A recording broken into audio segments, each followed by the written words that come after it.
tarde a todas e todos que nos acompanham nesta tarde de quinta-feira, 25 de janeiro de 2024, mais uma sessão Jornada de Julgamento, Tribunal Regional Eleitoral, Tribunal da Cidadania e da Democracia. Desejo boa tarde a todos, ao Procurador Eleitoral, aos membros que nos acompanham, aos advogados e a você, internauta, que nos assiste. A quórum, eu declaro aberta a nossa sessão ordinária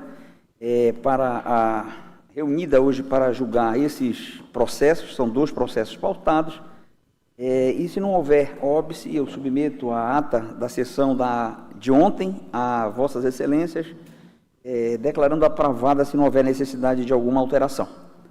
Ata aprovada. Vamos chamar em julgamento sob segredo de justiça. Vamos deixar então para segundo o item 1, que está sob segredo de justiça. Começamos pelo item 2.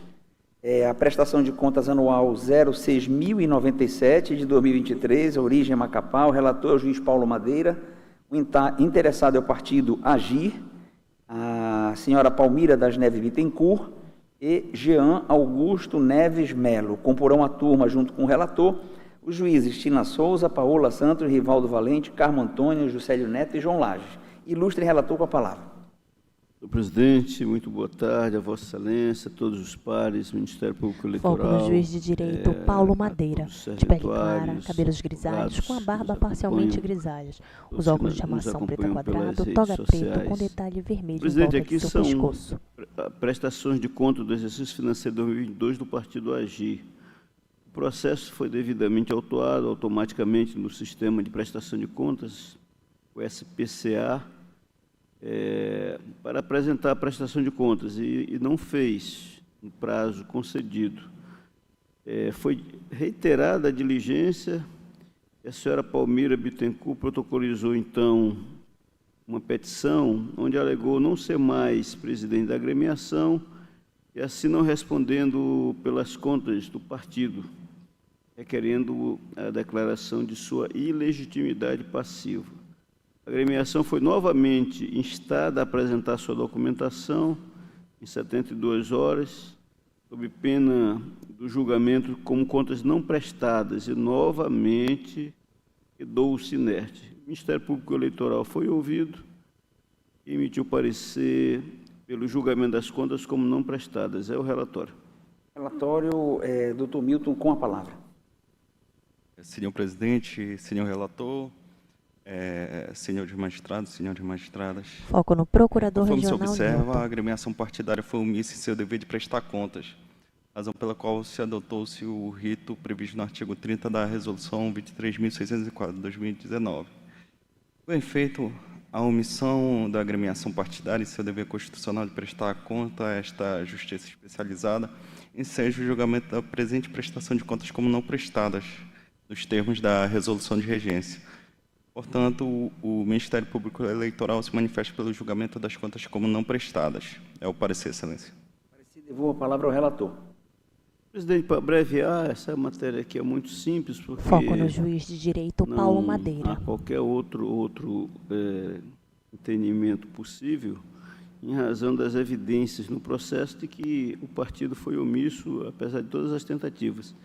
O fato de ter mudado a presidência, a direção do partido, não causa qualquer irregularidade, porque houve nova diligência, novamente o partido foi intimado e ficou em silêncio. Então, não há outra medida a adotar, a não ser acolher integralmente o parecer do Ministério Público e também do ANSEP, no sentido de votar pelas contas como não prestadas do partido Agir, diretor estadual do Amapá, referente ao exercício de 2022, os termos da Resolução 23.604 de 2019, é o meu voto.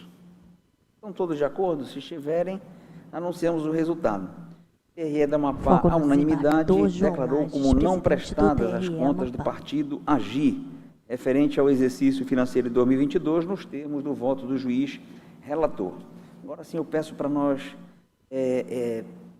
esvaziar no plenário, inclusive virtual, peço compreensão aos nossos internautas que temos um processo em segredo de justiça que será franqueado apenas às partes e aos advogados que atuarão. Então, vamos ter que sair momentaneamente fora do ar, depois retornamos antes do encerramento. Presidente. Oi. Com a devida vênia. Ação de impugnação de mandato eletivo, recurso, não é? Um recurso eleitoral. Do plenário. O processo é sigiloso, mas o julgamento é público, não? Aí no ato do julgamento não tem mais o sigilo. Então não é de esvaziar plenário. Pois é, mas ainda está um segredo de justiça. Indaga a relatora. Excelência, tira o segredo de justiça. Essa matéria já é pacífica no TSE. Não há necessidade do sigilo. Então, vamos tirar o sigilo, né? Sim, tirar o sigilo. Perfeito. Então, vamos tirar. A relatora está dizendo que não há necessidade mais de sigilo. Então, faremos o julgamento. Faço o pregão do processo, é o item 1 da pauta, o recurso eleitoral na AIME, a ação de impugnação de mandato 060.001 de 2021, origem é Macapá, relatora a juíza Paula Santos. Recorrentes são Marcos Jefferson Soares Batista de Oliveira, que será patrocinado e haverá sustentação oral pela doutora Thaiser Stannis Coelho Schneider.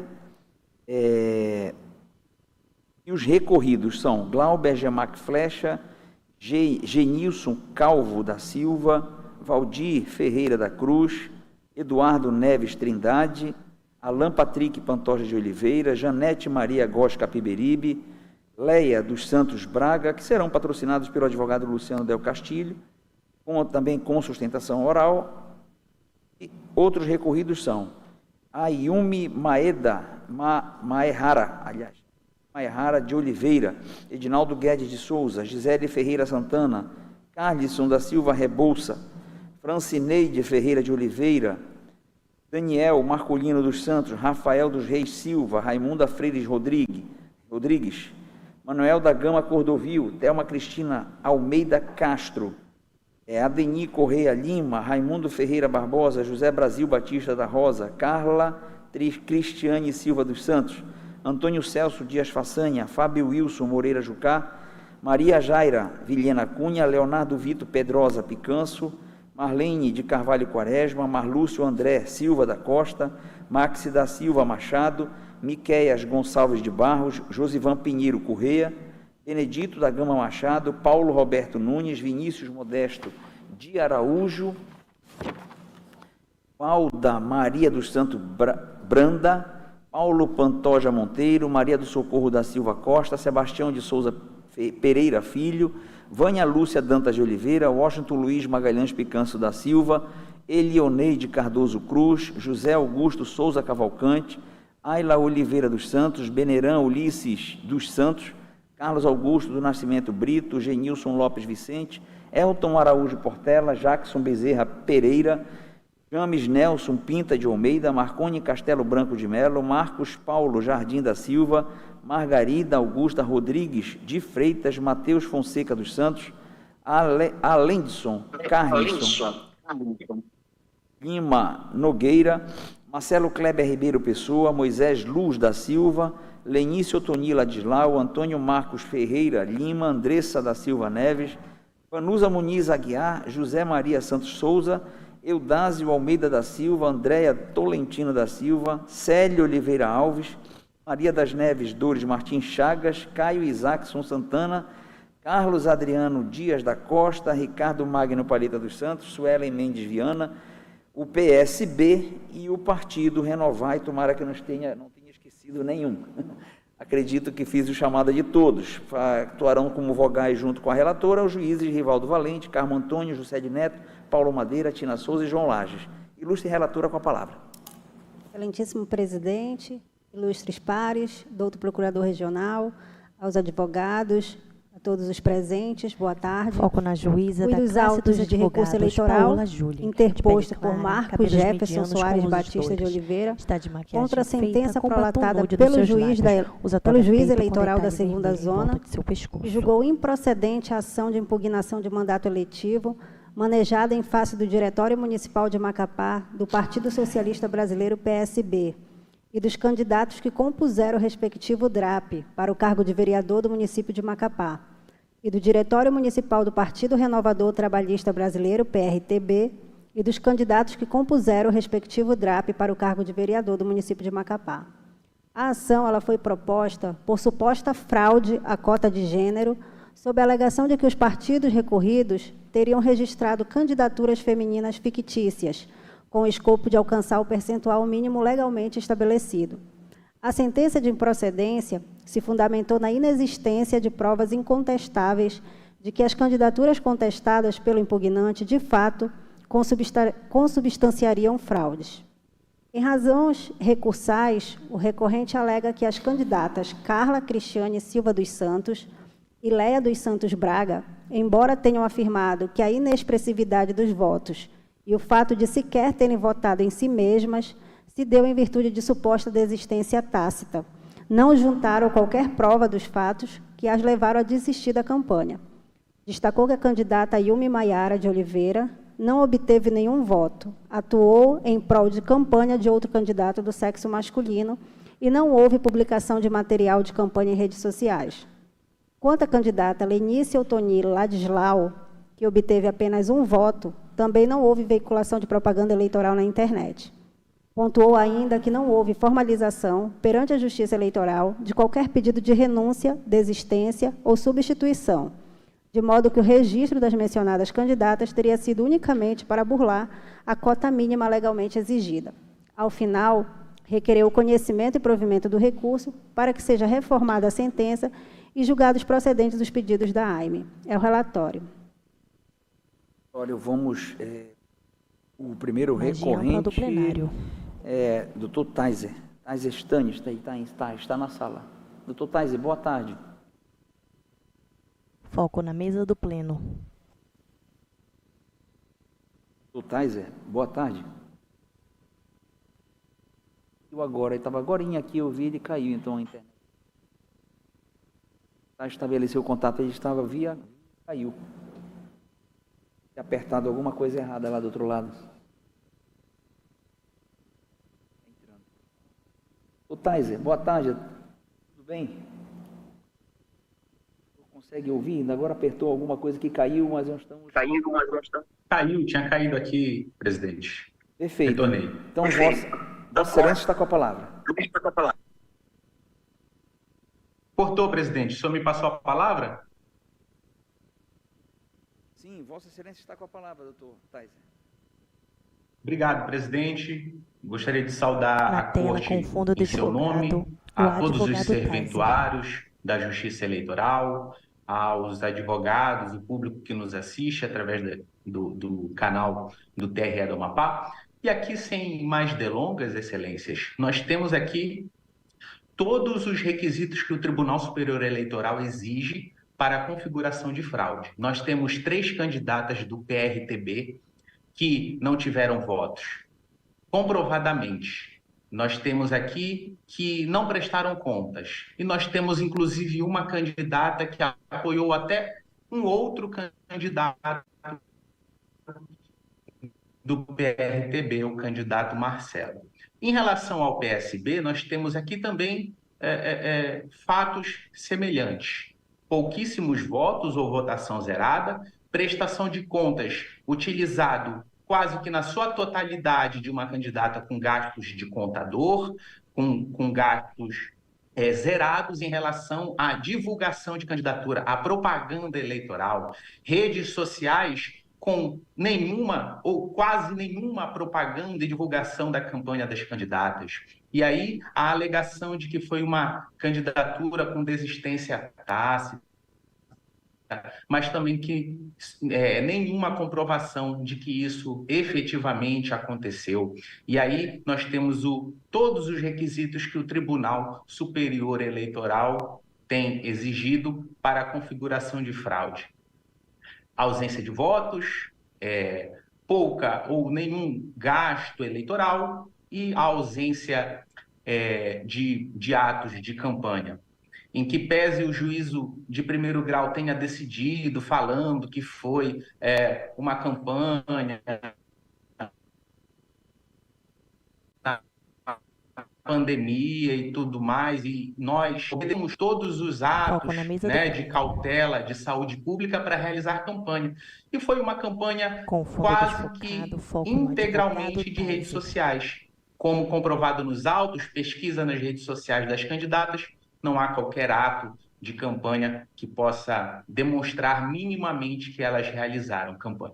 Então, excelências, sem me alongar mais, por todos esses motivos, esses fatos comprovados nos autos, nós vamos pedir a total procedência do recurso, nesses termos. Doutor Taiser, muito obrigado. Vamos passar a palavra ao doutor Luciano Del Castillo.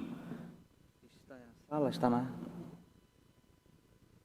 Não entrou na sala, então vamos passar a palavra ao Ministério Público Eleitoral, o fiscal do ordenamento jurídico, doutor Milton.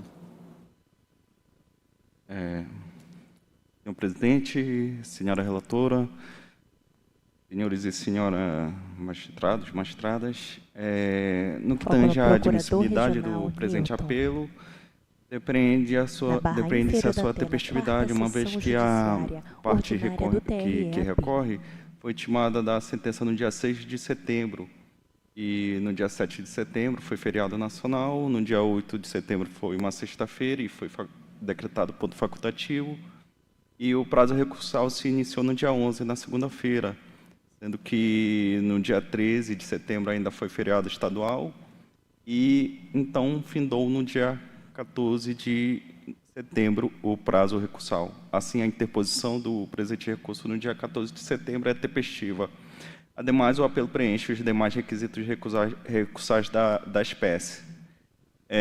No que diz respeito ao mérito, excelências, destaca-se que na inicial foram 2 partidos políticos que foram apontados como tendo candidaturas fictícias femininas. Foram o PSB e o PRTB, apontados com esse ilícito.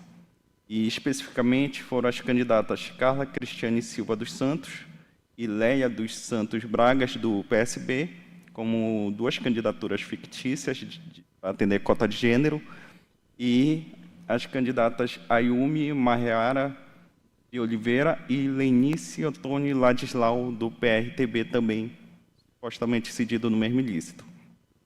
Pois bem, a respeito das balizas jurídicas para a configuração da fraude de cota de gênero, o TSL já tem alguns julgados que definem algumas balizas jurídicas, trazendo para ilustrar o caso o julgado 060-10-3683, de relatoria do ministro Benedito Gonçalves, que, em síntese, coloca 3 requisitos não taxativos, mas que servem para nortear a configuração da fraude de cota, que é a votação zerada, a prestação de contas sem registro de despesas com propaganda e a ausência de quaisquer elementos que denotam efetiva prática de atos de campanha. São indicativos elucidativos da fraude de cota de gênero. Todavia, excelência, chama-se a atenção que, no presente caso, como se verá, as agremiações recolhidas se utilizaram de uma tênue mudança de postura para escamotear a intenção de fraudar a cota de gênero sem incidir diretamente nas balizas jurisprudenciais acima citadas, criando assim um estado de aparência no cumprimento da ação afirmativa da norma eleitoral da Lei das Eleições, prevista no artigo 10, parágrafo 3º.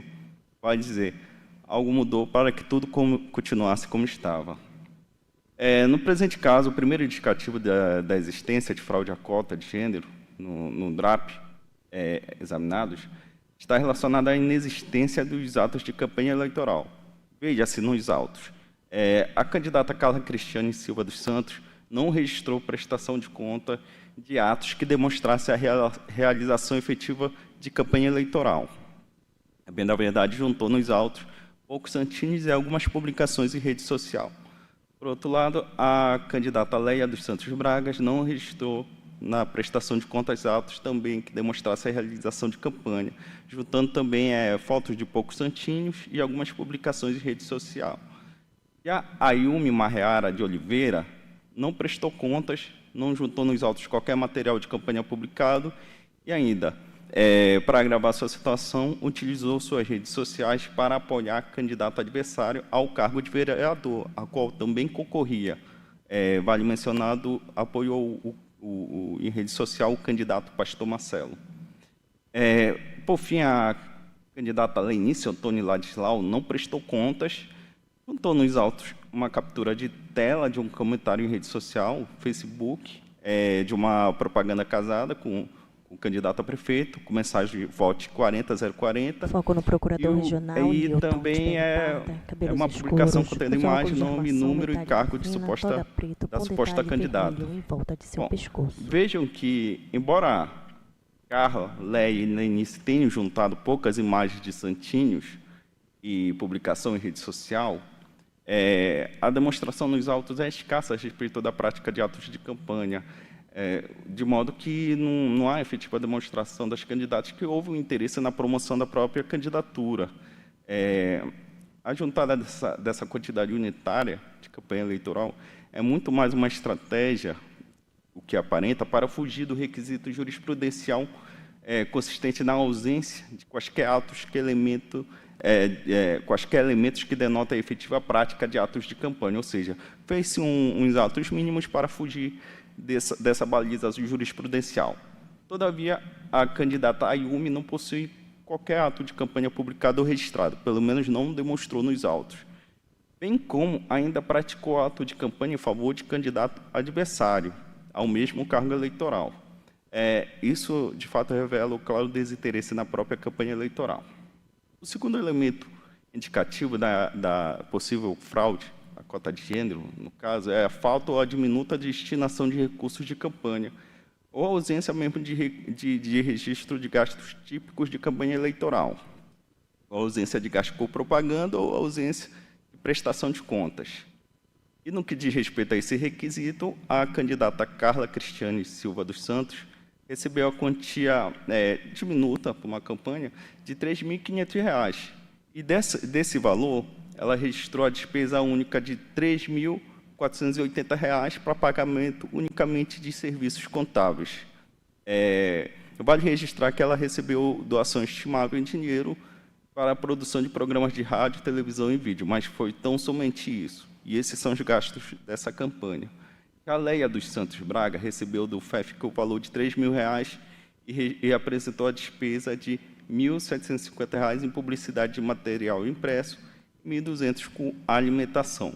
Não apresentou despesas com militância ou outras que denotem a prática de atos de campanha. Registrou o recebimento ainda de doação estimável de R$ 1.531,25, assim como Carla havia recebido para recursos de produção de programas, rádio, televisão e vídeo. Assim, houve um diminuto recebimento de recursos para a campanha eleitoral. Já de outra parte, as candidatas Ayumi Maiara e Leonice Antônio, como já mencionado, não prestaram contas, o que corrobora a tese de não recebimento e não realização de atos de campanha eleitoral. Com efeito, em relação a Carla, depreende-se que todo o diminuto recurso recebido em dinheiro foram empregados para atividade não diretamente ligada à promoção e divulgação de sua candidatura, isto é, o pagamento de contador. Em relação à lei, observa-se que parte do já pequeno valor recebido foram empregados para o pagamento de pequena despesa com material impresso, o que, aliado com os demais elementos dos autos, demonstra a ausência de efetiva campanha eleitoral. E mesmo o valor de R$ 1.531,25 em doação estimável em produção de programa de rádio, televisão ou vídeo, não é capaz de afastar o claro desinteresse da agremiação e promover as referidas candidaturas. Por sua vez, a Ayumi e Lenice não receberam e não arrecadaram quaisquer recursos, o que torna evidente a ausência de campanha eleitoral sob viés financeiro e reforça o caráter fictício de suas candidaturas. Por fim, o outro indicativo da existência ou não de fraude de cota de gênero está relacionado à inexpressiva quantidade de votos. E, no caso, Carla Cristiane recebeu 7 votos nesse pleito, Leia dos Santos recebeu 1 voto, Ayumi Maiara recebeu 0 votos, ou seja, nem ela votou em si, e Lenice Antônio recebeu 1 voto também.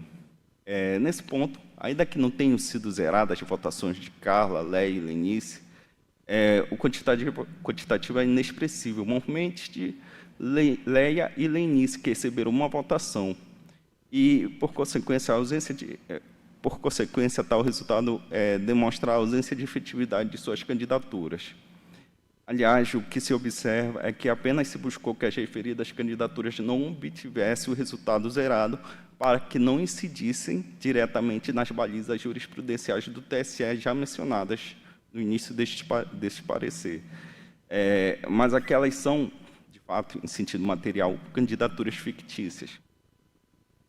Por sua vez, a votação zerada de AIUME é manifestamente o resultado tanto da ausência da prática de qualquer ato de campanha, quanto a total ausência de recebimento e gasto de recursos eleitorais, sendo, portanto, candidatura fictícia no sentido clássico. De fato, no presente caso, identifica-se que algo mudou para que tudo pudesse continuar como está, pois as agremiações identificaram que não poderiam ter candidaturas sem repasse e com votação nula. Assim, em vez de buscar a viabilização de candidaturas femininas, o que exigiria empenho, tempo e dinheiro, preferiram mudar perfunctoriamente esse estado de coisas e manter a mera aparência de regularidade. Por tais fundamentos, o Ministério Público Eleitoral, em seu parecer, manifesta-se pela procedência do presente recurso eleitoral para reconhecer a fraude nos DRAPs do Diretório Municipal de Macapá do PSB e do PRTB pela utilização de candidaturas femininas, também para desconstituir os DRAPs do PSB e do PRTB para o cargo de vereador, para caçar os diplomas eventualmente expedidos aos candidatos das agremiações partidárias ora recorridas. É o parecer, Excelência. Parecer, devolvo a palavra, agradeço, doutor Milton, devolvo a palavra à ilustre relatora. Obrigada, presidente. O recurso, então, ele é tempestivo, da classe dos advogados, Paola de admissibilidade dele conheço, e no mérito, conforme foi relatado, o recorrente ele alega, em resumo, a existência de uma suposta fraude à cota de gênero, né, que decorreria, entre outras razões, do fato de que as candidatas Carla Cristiane Silva dos Santos, Leia dos Santos e Lenice Otoni Ladislau não comprovaram a desistência da campanha. Portanto, a votação pífia da primeira e da terceira e a ausência de voto em si mesma da segunda seria o fundamento para subsidiar a tese suscitada. Então, acerca desse ponto, é imperioso destacar que se trata de ação ajuizada acerca de fatos ocorridos durante o pleito eleitoral de 2020, ao qual, como é de geral conhecimento, se desenvolveu em um cenário atípico e improvável de pandemia e, no estado do Amapá, de apagão, adiamento das eleições e de restrições maiores do que os demais estados da federação, o que, como consequência, gerou um alto índice de abstenção e um diminuído número de votos em relação a todos os candidatos daquela eleição, independentemente do partido. A título de esclarecimento, conforme bem pontuado na sentença recorrida, na capital Macapá, a abstenção do primeiro turno ficou em 25,81%, o que significa que 1/4 dos eleitores macapaenses não votaram no primeiro turno das eleições de 2020. Esse índice de abstenção foi de quase 10 pontos percentuais a mais do que o do pleito de 2016. Desse modo, não se pode inferir suposta existência de fraude em decorrência de simples alegação de inexpressividade da votação obtida por qualquer candidata, mormente porque a consequência lógica de um maior número de abstenção é a diminuição do número de votos recebido por todos os candidatos de um modo geral, independentemente do sexo, que foi exatamente o que ocorreu na votação daquele ano, conforme consta no relatório de totalização de votos. Portanto, é imperiosa a maior robustez na produção de evidências para além do número de votos recebidos, na medida em que tal situação não constitui prova inequívoca da existência de fraude. Não é outro entendimento do Tribunal Superior Eleitoral, que possui farta jurisprudência no sentido de que, abre aspas, apenas a falta de votos ou de atos significativos de campanha não é suficiente à caracterização de fraude alegada, especialmente porque é admissível a desistência tácita de participar do pleito por motivos íntimos e pessoais, não controláveis pelo Poder Judiciário, sendo descabido e exagerado deduzir o ardil sem que se comprove má-fé ou prévio ajuste de vontades no propósito de burlar a ação afirmativa. Essa decisão é de relatoria do ministro Jorge Mussi, publicada em junho de 2009. No que tange a suposta inexistência de publicação de material de campanha em redes sociais pela candidata Ayumi Maiara de Oliveira, é necessário pontuar que o fato, isoladamente considerado, também não se reveste de gravidade suficiente para que se conduza à conclusão de que houve fraude. Isso porque, como oportunamente exposto na sentença, a timidez ou a ausência de atos de campanha não significa necessariamente má-fé na origem da candidatura e dolo inequívoco de burlar a lei, podendo decorrer de outros fatores, como a desistência de concorrer ao pleito eleitoral. Somado a isso, merece o destaque do fato de que é comum, por vezes até praxe, de candidatos menos instruídos acerca dos procedimentos eleitorais, desistir da campanha sem formalizar, perante o juiz eleitoral, ou até mesmo os partidos pelos quais concorrem, a desistência de concorrer no pleito, de modo que é ordinária ocorrência de desistência tácita por inúmeros indivíduos que registram suas candidaturas. Portanto, a necessidade da existência de provas robustas que demonstrem um comportamento voltado exclusivamente para burlar a regra prevista no parágrafo 3º do artigo 10 da Lei das Eleições impede que, no caso dos autos, chegue-se à conclusão de que, de fato, ocorreu a fraude alegada. Acerca do ponto, o TSE é uníssono ao defender que a fraude não pode ser presumida e deve ser comprovada por meios de conteúdo substancial de evidências e fatos que sustentem um decreto condenatório. E eu trago à colação, no voto, uma ementa de um agravo interno de relatoria do ministro Luiz Felipe Salomão, de agosto de 2020, que justamente traz como fundamento a necessidade de prova robusta para que se comprove que as candidaturas fictícias, a fraude de gênero. Então, portanto, o que se constata aqui na espécie é que poder-se entender a reduzida quantidade de votos e a ausência de atos de campanha tão somente como indícios de irregularidade. Contudo, a ausência de um conteúdo probatório mais contundente não é suficiente para derrubar toda a chapa e alterar o resultado da eleição. Então, ante o exposto, nego provimento ao recurso e mantenho integralmente a sentença recorrida. Como voto? Vota o juiz Rivaldo Valente. Senhor presidente, eminentes pares, procurador regional, ilustres advogados. Senhor presidente, conforme consta nos autos, o Ministério Público ele interpôs recurso contra a sentença. Com a palavra, o juiz da classe dos advogados, Rivaldo Valente. Em face dos candidatos do PSB e PRTB das eleições de 2020 por suposta fraude na cota de gênero. Com relação ao PSB, o Ministério Público apontou que Carla Cristiane Silva dos Santos, Carla Cris, foco no juiz da classe dos advogados, Rivaldo Valente, de pele parda, cabelos parcialmente grisalhos, com cavanhaque levemente grisalhos. Os óculos de armação quadrada, toga preto com detalhe vermelho em volta de seu pescoço. R$ 530,25 de recursos estimáveis. Recebeu apenas 7 votos. Alegou que a ausência de atos efetivos de campanha. E em relação à candidata Leia dos Santos Braga, a Leia Braga, recebeu baixos recursos líquidos no valor de R$ 4.531,25, sendo R$ 3.000 de doação do partido e R$ 1.531 estimáveis. Recebeu apenas um voto, ausência de atos efetivos de campanha e não realizou campanha nas redes sociais. Em relação ao PRTB, as candidaturas fictícias seriam de Ayumi Maiara de Oliveira, não prestou contas, não recebeu doação de verbas públicas para a campanha, conforme consta nos autos, sentença que julgou as contas como não prestadas, não recebeu nenhum voto, realizou campanha em suas redes sociais para outro candidato, ao mesmo cargo que supostamente disputava, do mesmo partido, isto é, o pastor Marcelo, não divulgou sua campanha nas redes sociais, não há qualquer pedido de renúncia ou desistência e até mesmo substituição da candidata. Em relação a Lenice Otoni Landislau, essa não prestou conta, não recebeu doação de verbas públicas para a campanha, registra os autos da sentença que julgou as contas como não prestadas, recebeu apenas um voto, não divulgou sua candidatura nas redes sociais.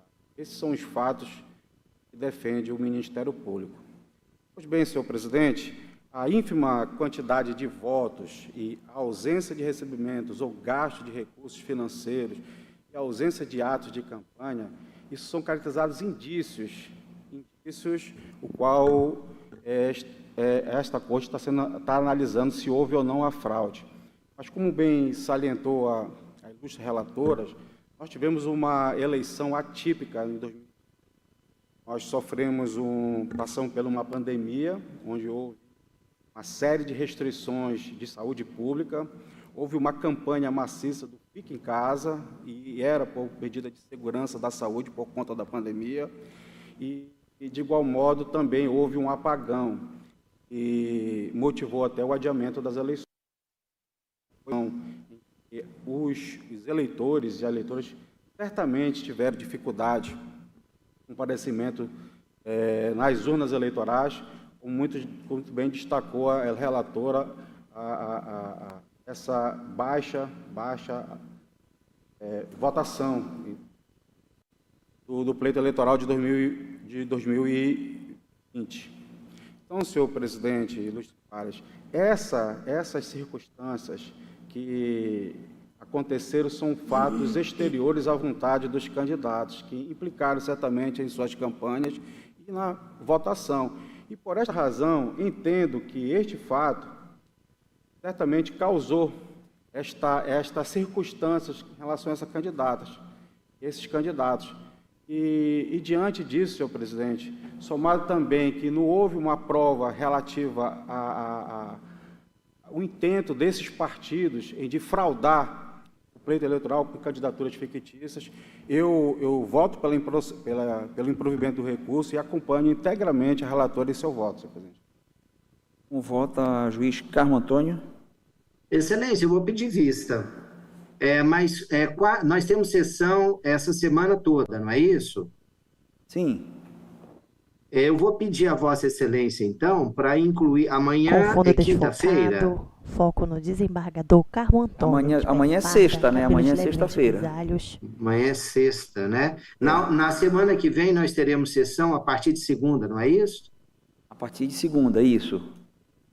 Eu posso pedir a Vossa Excelência, então, como eu estou no evento aqui, pode coincidir o nosso, posso pedir a Vossa Excelência para já deixar incluído na segunda-feira que vem, pode ser? Sim, pode ser, vou incluir. Eu indago se algum juiz membro quer antecipar o voto. Para fomentar até o debate, eu vou antecipar o meu voto e vou pedir venha a ilustre relatora para divergir pelo seguinte fato. É lógico que na continuação do julgamento, se tiver outros elementos trazidos à reflexão pelo desembargador Carmo e certamente por todos nós que vamos nos debruçar, e eu também o farei, mas eu estou apto a dar esse voto, porque ontem mesmo eu fiz a abertura da preparação judicial eleitoral do Tribunal Regional do Pará. Fizemos por videoconferência e esse ponto eu abordei. E nas últimas 4 semanas, ou seja, no último mês, para preparar o material que apresentei ontem, eu fiz uma pesquisa profunda em relação à jurisprudência dessa questão da cota. Por isso eu estou apto a antecipar o meu voto, mas vou apresentá-lo também por escrito. De qualquer forma, vejam, como primeira medida, né, afirmativa implementada no âmbito da Justiça Eleitoral, a fixação de cotas por meio da Lei 9.100 de 95 assegurou 20% das vagas de cada partido ou coligação para a candidatura de mulheres. Essa lei foi aperfeiçoada pela Lei 9.504 de 97, e elevou o dito percentual para 30% por sexo. Destaca-se que na primeira década, a observância da cota fora considerada uma faculdade, passando a ser obrigatória apenas a partir de 2010. E nós estamos aqui tratando de um recurso da eleição de 2021, portanto, um recurso de 11 anos após a entrada em vigor dessa obrigatoriedade de cotas. O que não se faz refletir, até hoje, em candidaturas, nem em maior ocupação de cadeiras no parlamento. Apesar de termos uma lei, a primeira vez em 95, foi aperfeiçoada em 97, o legislador forneceu aos partidos políticos uma década para colocar realmente em prática essa questão do percentual feminino na participação política, os partidos têm se acomodado e se acomodam por conta de muitas decisões que a Justiça Eleitoral dá, no sentido de, quando chega nessa situação aqui, acabar julgando improcedente esse tipo de ação. Então, paradoxalmente, a superioridade numérica do eleitorado feminino não escolhe mulheres. Eu, pelos fatos que foram narrados aqui, não apenas no relatório da ilustre relatora, como também pela manifestação do procurador regional eleitoral, o doutor Rivaldo fez também um levantamento, eu não tenho dúvida nenhuma de que, primeiro, a fraude aqui ela está absolutamente comprovada. Vejam, a questão de ser um pleito em 2020, nós tivemos um pleito João Lages, presidente do TRE Amapá. Tivemos a abstenção, que foi, como a ilustre relatora falou, de 25%, mas foi um pleito que foi difícil para todo mundo. E todos os partidos, a grande maioria dos partidos, porque nós temos algumas questões, inclusive também no interior, a respeito dessa situação de cotas, mas a grande maioria, a esmagadora maioria dos partidos aqui no Amapá, cumpriram isso. E vejam, por incrível que pareça, o PSB elegeu Janete Capiberibe. Então, se a dificuldade foi para essas mulheres que foram mencionadas, para essas pessoas que foram mencionadas, a dificuldade pode ter sido outra, mas não a questão de ter sido pandemia e apagão. Porque a dificuldade foi para todos e o PSB elegeu uma candidata. Com quantos? Com 2.137 votos. Esse foi o voto a votação de Janete Capiberibe naquela eleição. A fraude, a meu ver, ela está absolutamente caracterizada. E vejam, a punição que nós temos que fazer aqui, penso que é ao partido. É o partido político que tem que fomentar, que tem que acompanhar, que tem que fazer cumprir a lei. E, como bem disse o doutor Milton, essa questão, nessa última jornada, agora no final do ano pelo TSE, com o voto do ministro Benedito, que foi mencionado aqui pelo doutor Milton, é uma mudança completa de paradigma para mostrar a todos nós que a questão de cotas femininas, a participação feminina, ela obrigatoriamente, ela tem que ocorrer. E esse dever de casa tem que começar no partido político. Eu lembro que peguei, enquanto corregedor, uma AIG muito interessante, em que Silvia Nobre estava reclamando que não estava recebendo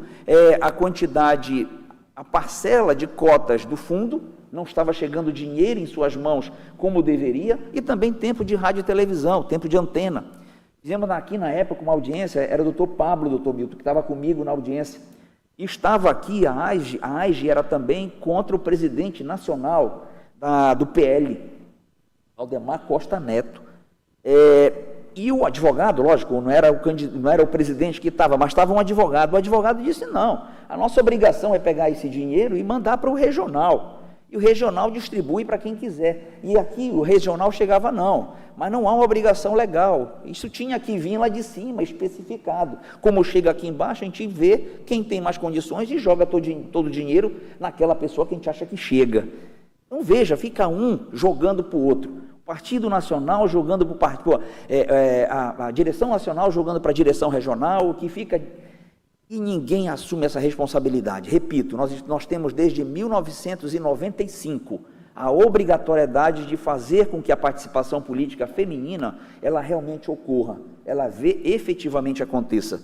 E nós estamos em 2024 e nós não conseguimos ainda fazer isso por conta de muitas decisões, que acabam não fazendo cumprir a lei como deve. No voto que vou apresentar por escrito, eu coloco essas razões que foram trazidas pelo doutor Milton, inclusive mostro que aqui no Pará, essa questão, aqui no Amapá, nenhum processo ainda chegou no TSE com essa discussão, mas no Pará chegaram 3 ações de Belém e Altamira, e teve de uma outra zona eleitoral. E em todas essas ações, todas, e não é só do Pará, repito, eu vou colocar lá, a tendência, o comando do TSE hoje é para fazer cumprir isso. que numa situação concreta, como nós vimos nesses autos, candidatas que fizeram propaganda para outros, candidatas que não provaram, que desistiram da campanha, e quando desiste, o partido poderia nomear uma outra em substituição. Candidatas que não arrecadaram dinheiro, candidatas que arrecadaram e não prestaram contas, candidatas que tiveram um voto, outros que não tiveram nenhum. Isso, a meu ver, é prova inequívoca de fraude à legislação eleitoral. Nós precisamos dar um norte, nós precisamos dar o exemplo e fazer com que, a partir de nossas decisões, endurecendo esse jogo, os partidos lá fora cumpram realmente. E cumpram trazendo para dentro do cenário político mulheres vocacionadas. Eu tenho a certeza que o PSB e o PRTB têm pessoas vocacionadas. Janete Capiberibe é uma, nós temos muitas pessoas que saíram dali. Tivemos a Cristina Almeida, que saiu daquela agremiação. Então, temos que fazer cumprir, porque, do contrário, a gente vai ter uma lei que não pega. Essa lei, desde 95, que foi aperfeiçoada em 97, ela precisa pegar, porque se isso não for feito, nós realmente não temos por que ter toda essa legislação. Eu faço esse julgamento sob um olhar, sob perspectiva de gênero, e eu faço mencionando também o protocolo do CNJ, que nos impõe à Justiça Eleitoral, o protocolo para julgamento com perspectiva de gênero daquele ano, de 2021, é um protocolo de fevereiro. Essa eleição, esse processo, ele é posterior a esse protocolo, é um documento de observância obrigatória para todos nós magistrados, e eu agrego a esta decisão a orientação que o CNJ repassa a todos nós magistrados, no intuito de, com todas as venhas, a doutora Paola e ao doutor Rivaldo, dar procedência ao recurso e acatar, inclusive, aquela manifestação do nosso fiscal do ordenamento jurídico para proceder o recurso, desconstituir os DRAPs e caçar diplomas daqueles que eventualmente foram eleitos por essas siglas partidárias, tá bom? Mas aí voltamos a julgar isso... Presidente... Oi, Paulo. Na verdade, eu iria aguardar o voto do desembargador Carmo, né? Mas como Vossa Excelência antecipou o voto, e como não há nenhum tipo de impedimento de, na sessão seguinte, depois de Sua Excelência votar, eu até rever minha posição, porque a votação vai estar fechada, eu prefiro, porque esse debate é importante, eu prefiro já também antecipar o meu entendimento sobre essa matéria. Senhor presidente, eu vou, na verdade, fazer uma ponderação aqui que me parece que a gente não pode escapar. O que foi trazido a título de prova, eu, na verdade, concordo com a relatora que foram indícios, não foram provas definitivas, provas substanciais, porque exatamente existe essa possibilidade, e é uma possibilidade real, da desistência tácita. Uma pessoa simplesmente diz, não tem mais interesse, período de pandemia, estou correndo o risco de ir para a rua pedir voto, eu desisti da campanha, não tenho mais interesse, e é perfeitamente possível que isso ocorra. Mas o que ocorre, presidente, de mais sério, se nós dermos provimento a esse recurso, é o seguinte, é que, contraditoriamente, nós estaremos caçando o diploma da única mulher que foi vereadora eleita. Só tem 2 vereadoras no estado do Amapá, no município de Macapá. Com essa procedência, nós vamos caçar, ou seja, o remédio que a gente vai aplicar com o propósito, que é louvável, de manter a respeitabilidade, a cota feminina, vai estar saindo o inverso, porque a obrigação, uma vez julgando procedente, né, dando procedência ao recurso, é exatamente caçar a candidatura de uma mulher que foi vereadora. E eu tenho impressão, senhor presidente, eu posso estar enganado, que essa matéria, exatamente sob essa perspectiva, ela foi enfrentada aqui no tribunal, no mês de novembro, salvo engano, e que a argumentação para que não caçássemos o diploma foi exatamente esse, que a gente não poderia utilizar como fundamento a participação feminina mais efetiva e, contraditoriamente, cassar o mandato da única mulher que foi eleita vereadora. Só foram 2 no município de Macapá.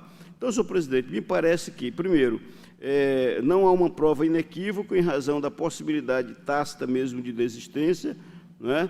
São indícios que foram trazidos, mas nessa dúvida e levando em conta toda a contextualização que é pública e notória do período da Covid-19, das dificuldades em razão dos comparecimentos, com uma abstenção de mais de 25%, me parece que é perfeitamente razoável que, ao menos em tese, tenha uma explicação para que tenha ocorrido desse modo. E outra, não é desarrazoado que o partido é o legitimado para estabelecer as suas estratégias de campanha, que o partido estrategicamente tenha focado no final da corrida em destinar mais votos mesmo para a única candidata que eles verificaram que, em tese, era viável, uma mulher.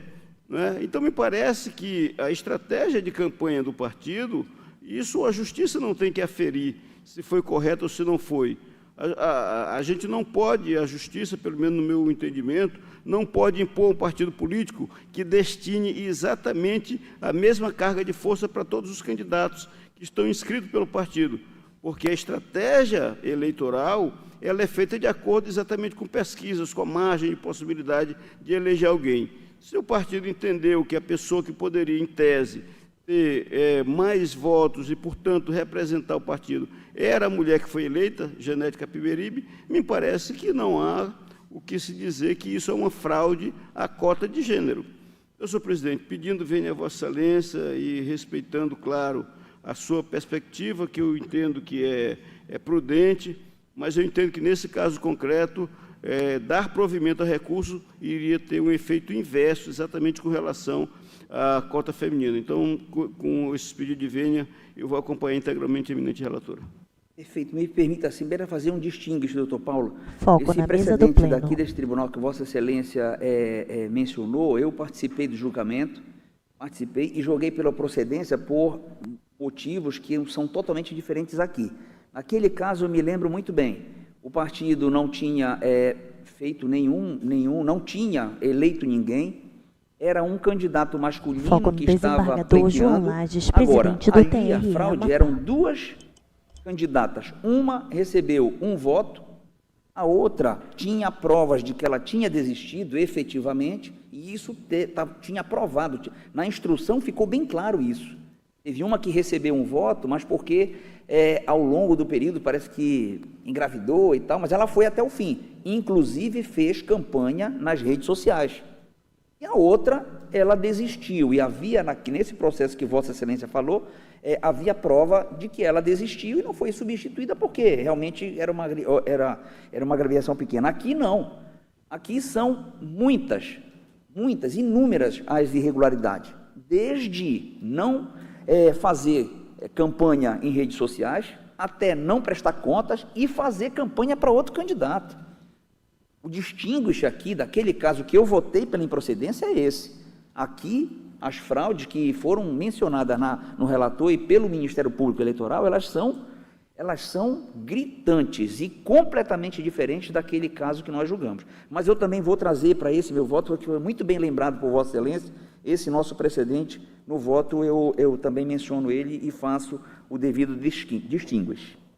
E anuncio o resultado. Né? Presidente, posso só fazer uns comentários?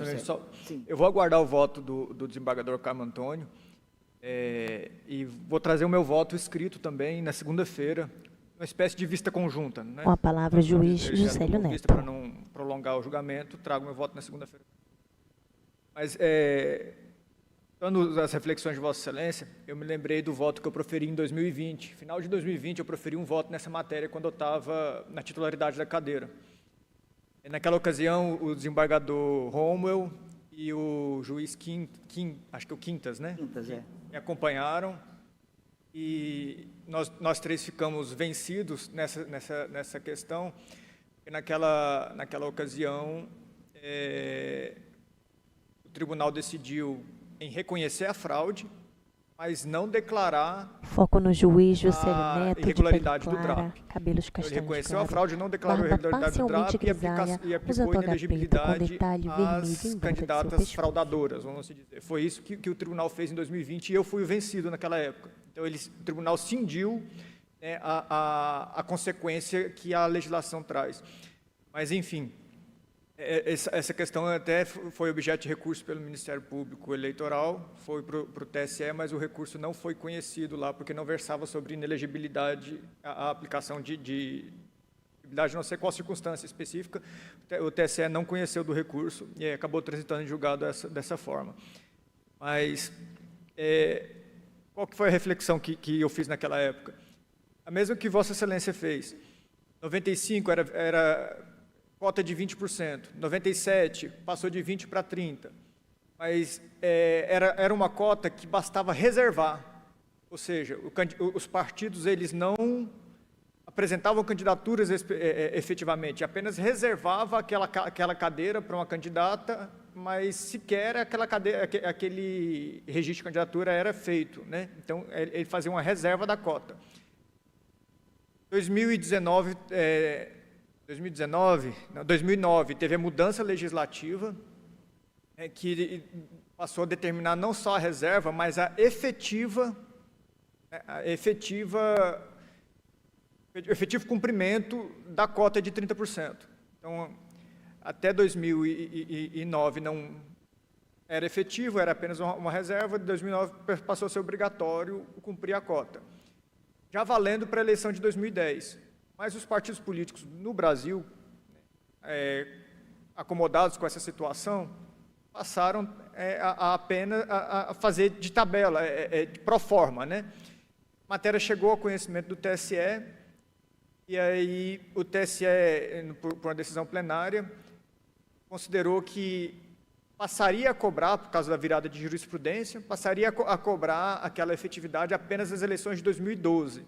Então, das eleições de 2012 para cá, passaram a ser efetivas. E nós nos deparamos com essas questões, né, que envolvem a candidatura de fachada, né, a cortina de fumaça, né, uma fraude à lei, né, a chamada fraude à lei. E, naquela ocasião, em 2020, eu me debrucei sobre os precedentes do TSE e fiz um voto de mais ou menos umas 35 páginas. Está arquivado aqui meu voto, eu lembro dele direitinho. E o que o TSE vinha colocando? 4 requisitos, mas eram requisitos exemplificativos, porque não é um requisito legal, jurisprudência, exemplificativos, não são cumulativos e devem ser analisados no conjunto. Mesmo que cada um dos requisitos que foi enumerado pelo TSE, inexistência de campanha, voto ínfimo, não prestação de contas, mulheres arregimentadas de última hora para preencher a cota, né, mostrando que não eram candidatas que efetivamente tinham vida partidária, isso são, mesmo que analisados isoladamente sejam indícios, quando a gente verifica o conjunto da obra, fica claro que não são meramente indícios, mas sim evidências mais que suficientes para demonstrar que, em verdade, houve um ânimos de fraude, né? A vontade de fraudar a cota de gênero. E eu respeito muito, como sempre, as manifestações do colega Paulo, sempre muito coerentes, e é uma visão utilitarista do direito, né? Que verifica a consequência e verifica se aquela consequência é aquela consequência querida pelo direito. Poxa, então, na visão do colega, se aplicássemos, se fosse reconhecida a cota de gênero, a única vereadora mulher eleita seria, por consequência, cassada por causa da irregularidade do DRAP do partido. Passa a ser uma opção, né, filosófica do julgador. Se nos adequamos ao fato ou se o direito está aqui para transformar os fatos. Eu imagino que o TSE já falou isso inúmeras vezes em relação às cotas. Elas servem para transformar os fatos. não adequar à irregularidade praticada. Então, com a devida vênia ao colega Paulo, eu penso que essa consequência, ela nem sequer deve ser cogitada. Olha, o DRAP vai ser julgado, se vier a ser, né? Ainda não analisei detidamente cada uma das provas, eu farei até segunda-feira para apresentar um voto conjunto, né, um voto escrito segunda-feira também, mas, se assim for, haveria uma recontagem, talvez entre outra mulher, não sei, pela cota, né, teria depois da recontagem, da anulação dos votos, com a retotalização, a gente não sabe quem que vai ocupar a cadeira que vai ficar vaga. Mas, enfim, essa medida, caso seja a ser adotada pelo TRE, ainda não formou maioria, né, aparentemente está 3 pela improcedência do recurso, contra os votos que ainda não foram proferidos e um voto pela procedência do recurso. Mas ficaria faltando a doutora, né, Tina? Eu, a Tina e o Carmo, né? Carmo, Eu, a Tina e o Carmo. Os nossos votos que seriam, né, para fazer essa virada. Então, não vou nem conversar com Vossa Excelência, vou conversar com a Tina aqui para tentar convencer ela. Mas, enfim. Senhor presidente, presidente, como houve uma citação expressa ao meu voto, eu peço 30 segundos para fazer um contraponto, e são 30 segundos mesmo. Eu também, obviamente, que respeito todos os entendimentos da Foco no juiz de colegas, direito, né? Paulo Madeira. Doutor Juscelio, sem dúvida nenhuma, sempre muito preparado e muito pertinente, mas eu quero ressaltar, eu não estou utilizando aqui visão utilitarista do direito. Eu estou seguindo o Código de Processo Civil naquilo que toca a uma norma de sobredireito. O artigo 8º do Código de Processo Civil é norma de sobredireito, ou seja, se aplica a todo ordenamento jurídico do país, inclusive o eleitoral, e impõe ao julgador, ao apreciar o ordenamento jurídico, dentre outros fatores, levar em conta o princípio da razoabilidade.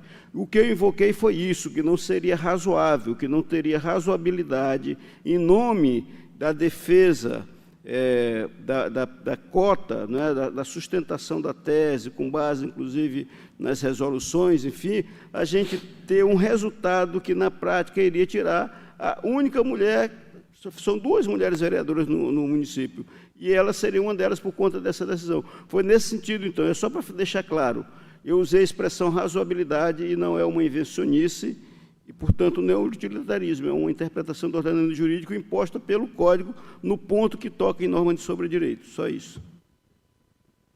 Mas, enfim, presidente, na minha interpretação, é uma consequência inexorável, é obrigatória. Se for reconhecida a fraude, o DRAP é anulado e, obviamente, os candidatos que concorreram pelo partido obrigatoriamente têm que perder o mandato. Essa é uma consequência, na minha concepção, inexorável, embora tenha sido feito de forma divergente em 2020, nesse precedente que eu citei para Vossas Excelências.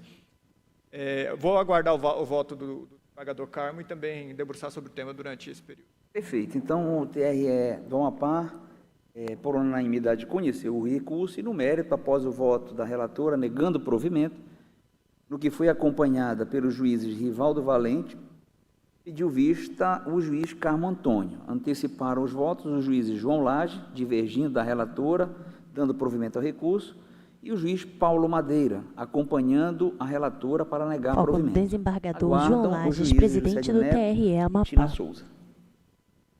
Ok. Meus ilustres e queridos pares, nós não temos mais nenhum processo. Adorei o debate hoje, foi muito bom, né? Muito bom dividir essa tribuna com pessoas de tanto conhecimento jurídico como Vossas Excelências o são. E quem nos acompanhou realmente pôde hoje constatar o nível desse debate, que é muito elevado. Agradeço, lembro que amanhã temos sessão e, nada mais havendo, dou por encerrada este nosso encontro. Muito obrigado e até amanhã.